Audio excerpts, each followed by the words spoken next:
Assalamualaikum warahmatullahi wabarakatuh. Perkenalkan, nama saya Lydia Lubadoka, NIM 22110004300007. Di sini saya akan menjelaskan tentang stratifikasi sosial. Konsep stratifikasi. Dalam pembahasan terdahulu mengenai interaksi dan tatanan sosial, kita telah berkenalan dengan konsep status, status utama atau master status, status yang diraih atau achieved, status yang diperoleh atau ascribed status. Berdasarkan status yang diperoleh, dengan sendirinya ini, anggota masyarakat dibeda-bedakan berdasarkan usia, jenis kelamin, hubungan kekerabatan, dan keanggotaan dalam kelompok tertentu, seperti kasta dan kelas. Suatu bentuk dari stratifikasi berdasarkan perolehan ialah stratifikasi usia atau age stratification. Dalam sistem ini, anggota masyarakat yang berusia lebih muda mempunyai hak dan kewajiban berbeda dengan anggota masyarakat yang lebih tua. Dalam hukum adat masyarakat tertentu, misalnya anak sulung memperoleh prioritas dalam pewarisan harta atau kekuasaan. Asas senioritas yang dijumpai dalam stratifikasi berdasarkan usia ini dijumpai pula dalam bidang pekerjaan. Dalam berbagai organisasi modern, misalnya, sering kita melihat adanya hubungan erat antara usia karyawan dengan pangkat mereka dalam organisasi, atau persamaan usia antara karyawan yang memangku jabatan yang sama. Sistem stratifikasi tertutup dan terbuka. Dalam sosiologi, kita mengenal pembedaan antara stratifikasi tertutup dan terbuka. Keterbukaan suatu sistem stratifikasi diukur dari mudah tidaknya dan sering tidaknya seseorang yang mempunyai status tertentu memperoleh status dalam strata yang lebih tinggi.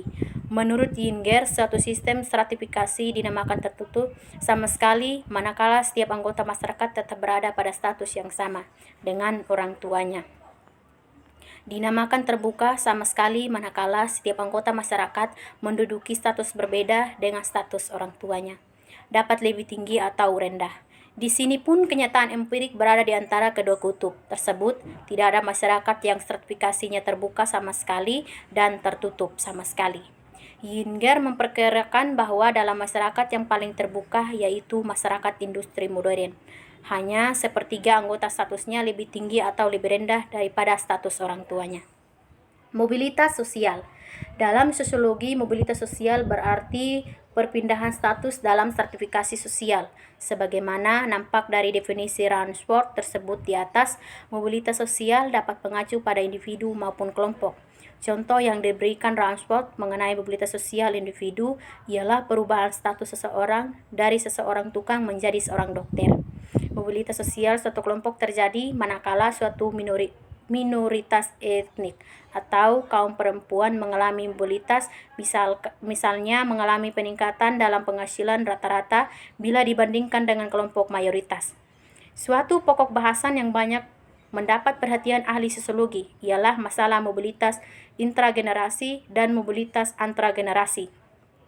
Mobilitas intragenerasi mengacu pada mobilitas sosial yang dialami seseorang dalam masa hidupnya. Mobilitas antargenerasi di pihak lain mengacu pada perbedaan status yang dicapai seseorang dengan status orang tuanya. Jumlah lapisan sosial dalam masyarakat. Sejumlah ilmuwan sosial membedakan antara 3 lapisan atau lebih kita sudah sering menjumpai, misalnya perbedaan antara kelas atas, kelas menengah, dan kelas bawah. Di kalangan para ahli sosiologi, kita menjumpai keanekaragaman dalam penentuan lapisan sosial. Ada yang merasa cukup dengan klasifikasi dalam 2 lapisan. Marx, misalnya, membedakan antara kelas bourgeois dan proletar. Mosca membedakan antara kelas yang berkuasa dan kelas dikuasai.